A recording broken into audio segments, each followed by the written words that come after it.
Bismillahirrahmanirrahim. Assalamualaikum warahmatullahi wabarakatuh.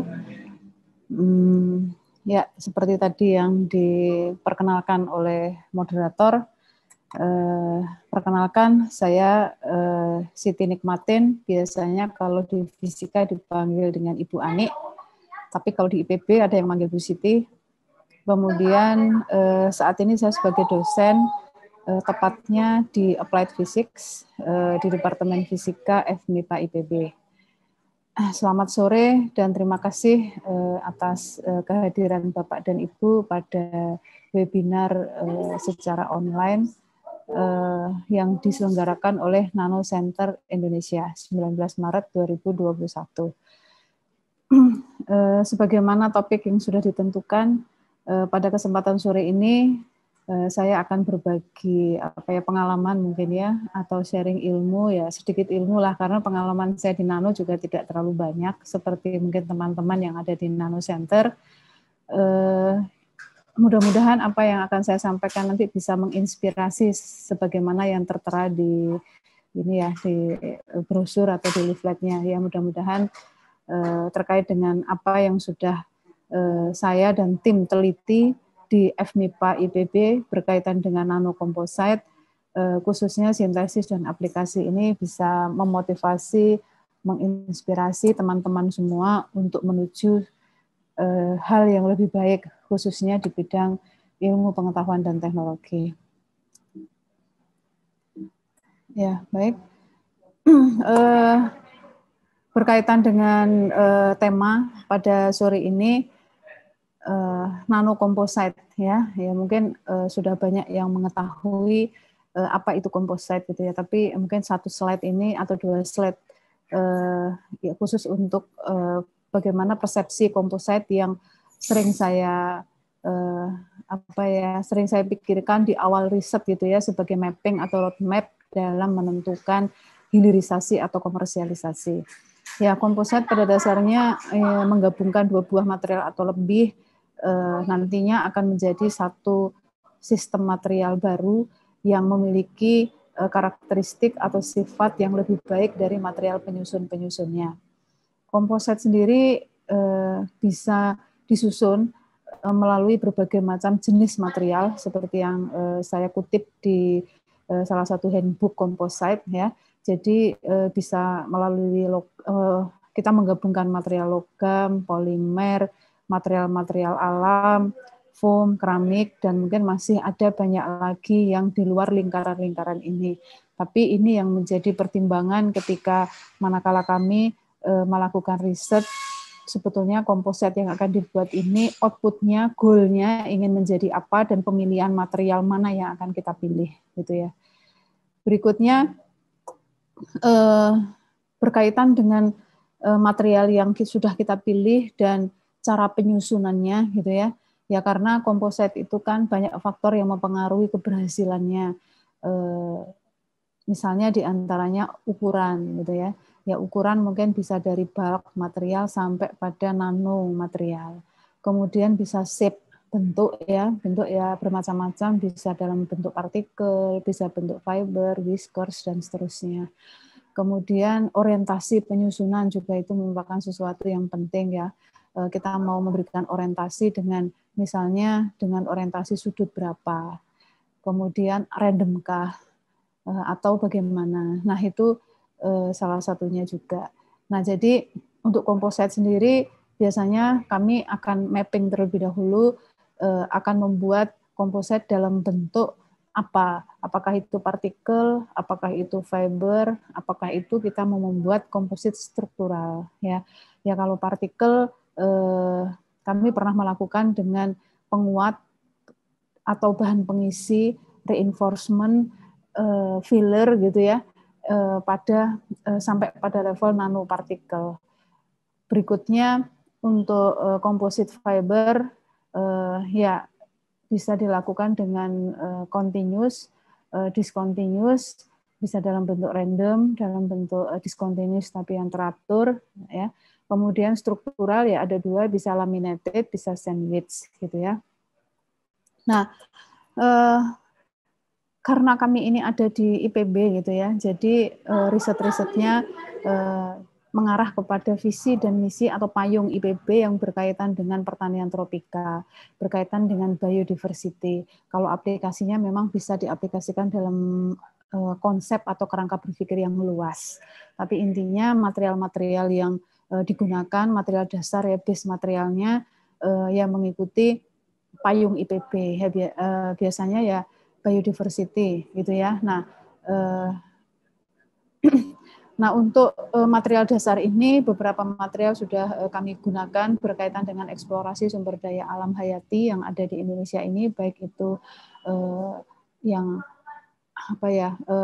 output utama atau limbahnya, biomasnya gitu ya. Nah, dan khususnya kami menggunakan dalam bentuk lignoselulosa, baik itu dalam bentuk partikel ataupun fiber gitu ya, untuk memperbaiki kualitas daripada suatu material, membentuk suatu sistem baru yang lebih baik dari material penyusunnya. Yang kira-kira ya ini beberapa material yang sudah kami teliti dan kami gunakan, ya TKKS, rotan, bambu ampel, kapok, dan langsat. Ini yang kami teliti pada ranah nanomaterial sampai pada long fiber. Dan beberapa sudah menjadi produk hilirisasi dan komersial. Ya. Berikutnya, tahap berikutnya adalah setelah menentukan base material yang digunakan, berikutnya adalah bagaimana untuk sintesa, untuk produksi, baik itu skala lab atau skala industri, gitu ya. Karena ketika saya pribadi meneliti sesuatu harus berpikir ke depan. Berpikir ke depan itu artinya kalau tulisan ilmiah berupa buku, berupa publikasi paper internasional ataupun nasional, itu saya melihat itu adalah suatu kewajiban menjadi seorang dosen. Ya, karena lingkungannya adalah lingkungan akademis ilmiah. Namun kewajiban yang lebih besar lagi adalah manakala hasil riset ini bisa dimanfaatkan oleh masyarakat. Masyarakat bisa mengaksesnya, bisa membelinya, dan bahkan negara ini punya punya benefit lah dari apa yang sudah dana yang sudah diberikan ke saya menjadi produk dan bisa komersialisasi. Nah, itu goal yang cita-cita ketika saya dan tim itu meneliti. Oleh sebab itu, untuk proses produksi sampai pada level nanomaterial ini menjadi suatu pertimbangan yang penting, menjadi pertimbangan yang detail gitu ya. Bagaimana tidak hanya skala lab, tapi sudah masuk pada skala prototipe industri, bahkan menjadi suatu produk, gitu ya.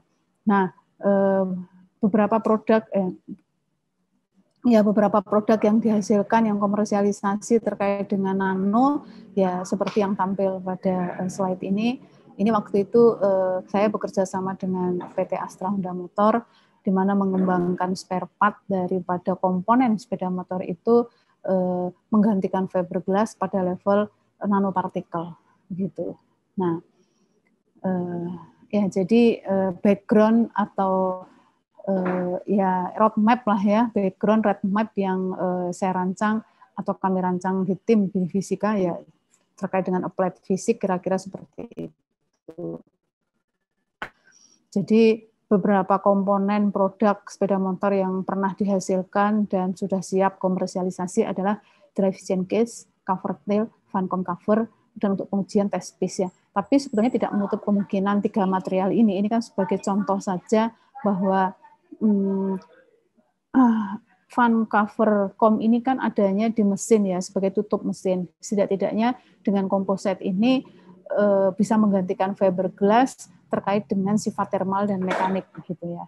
Nah, kalau cover tail kan berkaitan dengan sifat optik dan sifat mekanik gitu ya. Drive chain case berkaitan dengan sifat mekanik dan sesuatu yang bergerak continuous sesuai dengan penggunaan sepeda motor itu.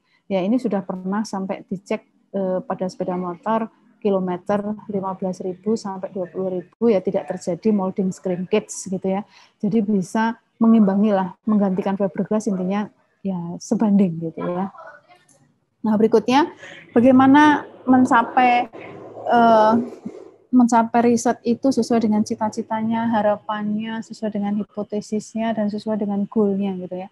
Nah, ini adalah tayangan yang riset skema yang ya kami lakukan gitu ya. Bagaimana untuk memproduksi nanopartikel, bagaimana untuk memproduksi bionanokompositnya gitu ya. Baik itu melalui isolasi, melalui ekstraksi, sampai pada menghasilkan nanopartikel. Meskipun dalam menghasilkan itu mungkin membutuhkan gabungan metode, tidak hanya satu metode, tapi bisa lebih dari 3 metode supaya goal-nya itu tercapai. Awalnya berpikirnya yang penting tercapai dulu nanopartikelnya, cost analysisnya belakangan gitu ya. Tapi ternyata setelah jadi produk, cost analysis ini menjadi penting karena berkaitan dengan komersialisasinya. Begitu kira-kira ya. Nah, sebetulnya terkait dengan material base yang kami gunakan tadi, ya mungkin dengan waktu 30 menit tidak bisa menjelaskan detail semuanya. Di sini diambil studi kasus pada 2 base material, yaitu nanopartikel rotan sampai pada fase penerapannya pada bionanokomposit dan menggunakan pandan kosong kelapa sawit. Gitu ya. Penelitian rotan ini sebetulnya sudah lama ya, dilakukan 2012-2013 gitu ya. Kemudian dilanjutkan dengan pandan kosong kelapa sawit sampai saat ini gitu ya. Nah, untuk rotan sendiri pada dasar pemikirannya adalah ya siapa yang tidak kenal rotan di Indonesia gitu ya. Cuman masalahnya budidaya rotan ini sangat terbatas. Rotan itu kan sekarang diambil dari hutan alam gitu ya.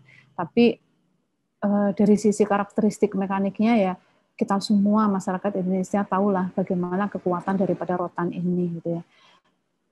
Nah, sehingga ide dasarnya adalah bagaimana rotan ini kok supaya tidak digunakan hanya untuk mebel, untuk furniture gitu ya. Bagaimana kalau dia digunakan sebagai material yang memiliki nilai ekonomis yang tinggi, khususnya pada otomotif gitu ya. Nah, ini kemarin basic pemikirannya seperti itu. Kami kerjasama dengan beberapa pengrajin rotan karena supaya tidak mengganggu industri mereka ya bagaimana kita memanfaatkan biomasnya terlebih dahulu.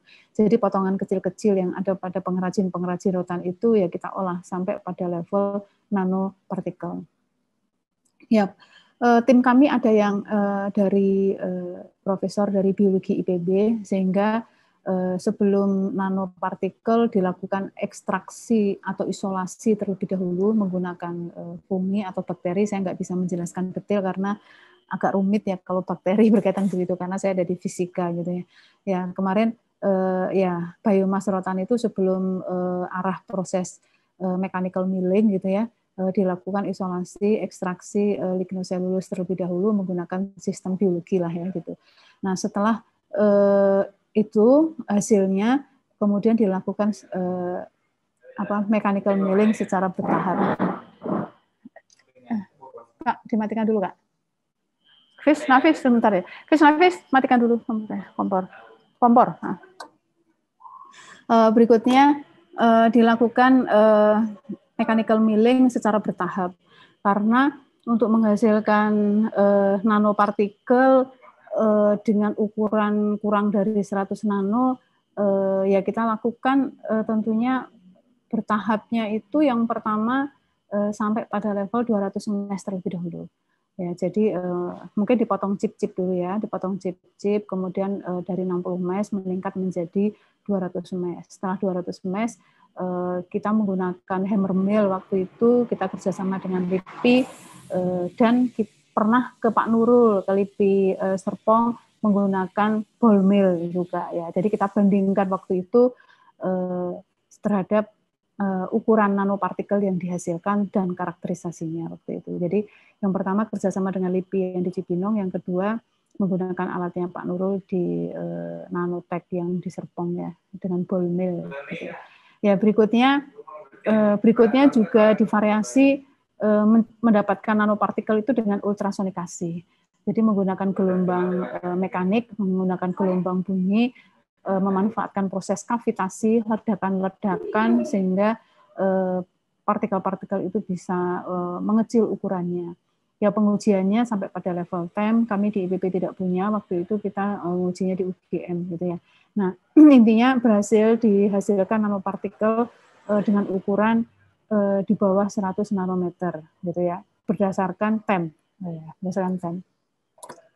Dari hasil nanopartikel itu kemudian kita bawa di skala lab. Waktu itu skala lab kami melakukannya membuat granul bionanokomposit di ini apa namanya Serpong STP ya, dengan di STP. Berikutnya skala industrinya dilanjutkan di PT MUB gitu ya.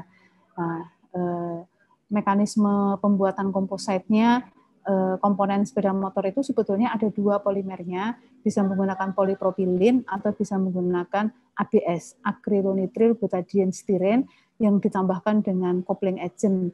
Kalau PP menggunakan PPMA coupling agent-nya, tapi kalau yang ABS kita menggunakan maleate acid. Nah, prosesnya kurang lebihnya mungkin seperti ini ya. Ini ada tampilan video. Jadi untuk awalnya dibuat blending terlebih dahulu, di mana komponen-komponen kompositnya dimasukkan, ya coupling agent, nanopartikelnya, dan polimernya. Waktu itu ketika kerjasama di industri kita menggunakan dua, yang recycle sama yang ori. Tapi ketika skala lab ya kita menggunakan yang ori, karena kan industri waktu itu ya dari sisi efisiensi dan recycle yang melimpah ya waktu itu kan mereka menunjukkan bahwa ada recycle yang melimpah di industrinya sehingga dicoba untuk apa namanya tunggu kok jadi begini ya. Nah jadi waktu di MUB itu apa namanya ya, terlihat di background saya itu kan ada material-material recycle ya yang melimpah sehingga pihak pemiliknya bilang coba Bu Siti dilihat bagaimana prospeknya jika menggunakan recycle gitu. Aduh, tunggu ini juga bisa bergerak mestinya. Nah, jadi ini adalah proses menggunakan twin screw extruder setelah menggunakan blending, digunakan twin screw extruder. Jadi di mesin itu ada yang single, ada yang twin, gitu ya. Pada saat itu ya kita pernah menggunakan single, pernah menggunakan twin. Jadi outputnya nanti adalah dihasilkan granular bionanokomposit, gitu ya. Dihasilkan granular biokomposit melalui proses pemanasan bertahap di apa namanya di pemanas yang suhunya sampai 200. Kalau PP sih nggak sampai, tapi kalau ABS sampai 200. Kalau polipropilin nggak sampai 200, ya bertahap. Kemudian dilakukan pendinginan dengan menggunakan air. Berikutnya dilakukan pengeringan suhunya 60 sampai 80, ya jadilah granular yang siap untuk dilakukan pencetakan sesuai dengan model yang diinginkan. Ya, granular ini kerja dengan PT MUB Jaya, cuman pencetakan ya saat itu kita bekerja sama dengan PT Astra Honda Motor, kita bekerja sama dengan PT MUB Jaya juga, dengan PT Sukses Makmur ya sesuai dengan cetakan yang kita inginkan. Nah ini langkah selanjutnya setelah skala lab, waktu itu di STP Serpong itu kita dapat skala lab, kita dapat optimasi, kemudian kita coba untuk pada prototipe skala industri. Ya kita apa ya bahasa Jawanya kulon nuwun lah ya, permisi dulu di industri terkait dengan mencoba bagaimana apakah hasil riset ini bisa diterapkan atau tidak. Gitu. Nah, berikutnya proses injeksi molding ya seperti yang tertera dalam video ini. Injeksi molding sebenarnya proses yang hanya pencetakan saja. Sebenarnya yang penting adalah di TSE ini ya. Ketika di injeksi molding ini kan hanya bagaimana cara kita memberikan warna, bagaimana cara kita mencetak itu ya sesuai dengan ya kebutuhan konsumen, kebutuhan pasar, cost analisis yang masuk gitu ya. Nah, ini sebagai contohnya kebetulan yang ada di video ini ketika ada di PT MUB Jaya kita membuat kursi ya, kita membuat kursi dan kita membuat helm pada saat itu. Ya. Nah, ini adalah test piece untuk pengujian dengan banyaknya variasi yang kita lakukan karena ingin mencapai nilai optimum gitu ya. Nah, perlu diperhatikan bahwa yang kita lakukan tidak hanya nanopartikel, karena kan kita harus ingat bahwa ada zero waste gitu ya. Jadi kan memproduksi lignoselulus itu kan untuk menjadi nanopartikel itu kan pasti ada waste-nya. Nah, ya konsep kerjanya adalah harus zero waste gitu ya. Nah, sehingga komposit ini ada variasinya. Ya nanopartikel, ada mikropartikel, dan ada short fiber. Tidak ada material yang jelek dalam konsep berpikir saya, tinggal bagaimana kita mengaplikasikan. Semuanya baik, bergantung mau diaplikasikan kemana. Oleh sebab itu, sampel yang kita dapatkan ya memang, misalnya kayak spare part tadi, helm, yaitu kita memiliki variasi ukuran gitu, dari short fiber, nanopartikel, sampai mikropartikel. Ya kalau test piece ini kan memang prosesnya juga lewat injeksi molding. Awalnya kita pernah pakai hot press ya, waktu itu kerjasama dengan LIPI, biomaterial yang di Cibinong. Tapi dengan hot press itu apa ya, untuk mencapai homogen itu susah sekali gitu ya. Nah sehingga kalau dengan injeksi molding kan udah pasti ya, karena memang teknologi industri seperti itu. Dan kebetulan mitra kami memiliki molding yang langsung dihasilkan test piece seperti ini. Nah, setelah dihasilkan test piece ya, tentunya sejauh mana kualitasnya ya. Di sini kita mechanical properties-nya lengkap ya, karena pengujian juga kita lakukan di industri, di lab industri. Jadi mulai dari tensile, impact, hardness, flexural, molding shrinkage, MFI, dan itu semua lengkap karena memang sudah kerjasama MOU sehingga ya labnya di open aja buat kita gitu ya. Nah, jadi ini beberapa hasilnya dan menunjukkan bahwa memang ya bisa menggantikan fiberglass. Gitu. Intinya begitu. Ya, ini hardness ya, kemudian isot impact. Hardness-nya menggunakan Brinell, kemudian impact-nya menggunakan isot.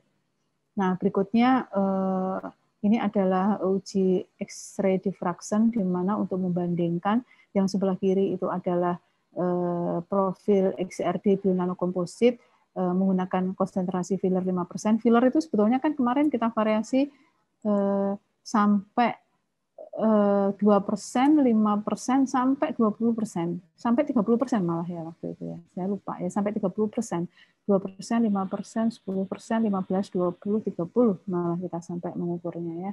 Nah, ini sebagai contoh saja bahwa secara kristalografi bahwa kita bandingkan antara fiberglass dan bionanokomposit reinforcement rotan pada skala nanopartikel. Ya intinya dari sini sudah bisa dilihat bahwa ada kemiripan gitu ya. Nah sehingga ya bisa dipertanggungjawabkan bahwa bisa menggantikan.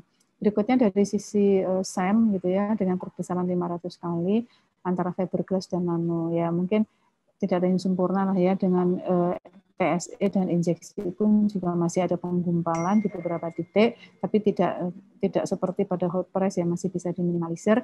Fiberglass pun juga masih ada, dia kan ini soft fiber ya, soft fibernya juga ada patah-patah ya, menunjukkan bahwa adanya suatu ketidaksempurnaan. Nah, tadi saya cerita rotan ya, ini studi kasus yang kedua adalah pada sawit. Nah, ceritanya waktu kenapa kok beralih pada sawit gitu ya. Nah, pendanaan riset berikutnya itu kita dapatkan dari BPDPKS, jadi Badan Pengelola Dana Kelapa Sawit gitu ya. Dari BPDPKS kita mendapatkan pendanaan 3 tahun untuk menghasilkan biokomposit, jadi tidak hanya nano ya, divariasi sampai nano, sama kayak tadi. Jadi dari long fiber, short fiber, sampai nano. Kalau rotan tadi long fiber tidak digunakan, karena kita menggunakan potongan kecil-kecil ya biomass. Tapi kalau sawit ini bisa kita buat sampai pada long fiber. Ya, jadi mulai dari long, short, mikro, sampai pada nano. Kita variasi, pendanaan kita 3 tahun. Nah, ternyata dengan sawit ini apa ya, membuka pintu, membuka gerbang pada karya inovasi saya gitu ya, sehingga ya cukup ya mungkin masyarakat Indonesia beberapa mengenal saya sawit daripada rotannya gitu ya, walaupun diawali dengan rotan gitu ya. Nah di sini apa namanya, produk-produk untuk sawitnya ya, ini komponen sepeda motor pada apa cover apa ya, cover kanan dan kiri ya pada sepeda motor, kemudian pada bumper kita menggunakan long fiber tapi susunan random, kemudian pada anti peluru ya, body vest dengan susunan orientasi ya, variasi orientasi long fiber pada proses kain tenun gitu ya. Nah itu menggunakan sawit. Nah, mapping research-nya, jadi riset skemanya hampir sama gitu ya. Cuman kalau yang rotan tadi kan karena ada tim dari biologi, jadi menggunakan fungi gitu ya.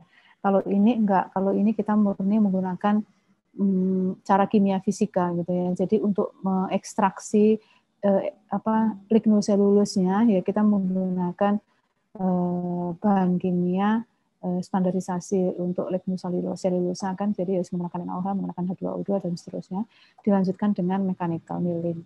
Nah,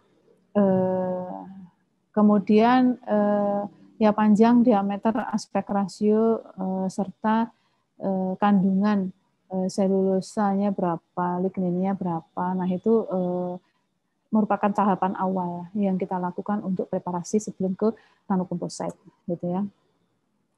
Variasi sampelnya sama kayak rotan tadi, jadi kita nyoba long, short, mikro, nano, dan fiber. Untuk long ini khusus ya, karena long itu tidak kita buat perhelai long gitu ya, enggak, tapi kita membuat kompositnya dalam bentuk dianyam. Ya dianyam baik itu dalam susunan non-woven ataupun dalam bentuk woven. Dianyam pun, walaupun woven dan non-woven juga kita memvariasikan dengan gramasi. Artinya kita membuat gramasi ya 300 gramasi sampai pada 700-800 gramasi gitu ya. Nah, kemudian short fibernya kita juga variasi dari mulai lolos 60 mesh gitu ya. Ya bertahap ya 20 mesh sampai 60 mesh gitu ya. Mikropartikelnya kita lakukan sampai 200 mesh. Ya, kemudian nanopartikel seperti pada rotan tadi yang dijelaskan tadi, kemudian dibandingkan dengan fiberglass. Kemudian dari pengujian test piece, metode yang digunakan sama karena kita sudah punya MOU selama 5 tahun diperpanjang lagi gitu ya. Ya pengujian test piece ya masing-masing akan memiliki karakteristik masing-masing ya. Tinggal bagaimana kita menerapkannya. Kalau pada helm kita terapkan pada short fiber dan microfiber. Ya. Kalau pada anti peluru kita terapkan long fiber. Gitu. Kalau pada meningkatkan nilai kalor batu bara, kemarin kita coba sampai level nanopartikel gitu ya. Nah, ini adalah beberapa pengujian terkait dengan sifat permukaan ya, sifat permukaan pada baik itu sawitnya atau pada kompositnya gitu ya. Karena ini penting menurut saya karena sifat permukaan ini berkaitan dengan penting gitu ya. Kalau kita ingin sampai hilirisasi sampai ini ya, ini adalah salah satu pertimbangan bagaimana kita mau menggunakan penting dan pertimbangan pula ketika kita ingin menentukan coupling agent, gitu ya, coupling agent yang efisien, gitu ya. Ini adalah bentuk dari FTIR sebagai bukti bahwa adanya ikatan molekuler ya pada horseman tandan kosong kelapa sawit dengan polimer yang kita berikan. Polimernya kita variasi polipropilin dan ABS. Karena pada helm itu biasanya menggunakan itu. Kira-kira itu kalau mau lihat ini adalah produksi helmnya. Jadi tandan kosong kelapa sawit kita olah sampai pada fase ya nanopartikel gitu ya. Tapi prosesnya kimia dulu, kemudian baru mechanical millingnya. Ya. Berikutnya, nah ini kita kerjasama dengan kelompok tani, berikutnya kita berikan suatu aditif, biasanya kita pakai malic acid atau bisa pakai sealant. Ya, kemudian sama prosesnya ini pakai blending dulu, kemudian setelah blending kita pakai twin screw extruder, habis itu menggunakan injeksi molding, dilakukan pengujian, berikutnya untuk menentukan bagaimana perlakuan penting yang harus kita berikan pada suatu produk sehingga siap untuk dijual, gitu ya. Nah, jadi nah ini pada saat itu produksi helm yang di syuting ini ya. Kemudian kita kerjasama dengan UKM Penting. Ya helm ini variasinya adalah short fiber microparticle. Kalau nano belum karena cost-nya terlalu tinggi, nggak laku ya dijualnya gitu. Kira-kira begitu dari saya. Semoga ya bisa menginspirasi, menambah pengetahuan terkait dengan nanokomposit dan sharing pengalaman lah dengan apa yang sudah kami lakukan di Departemen Fisika.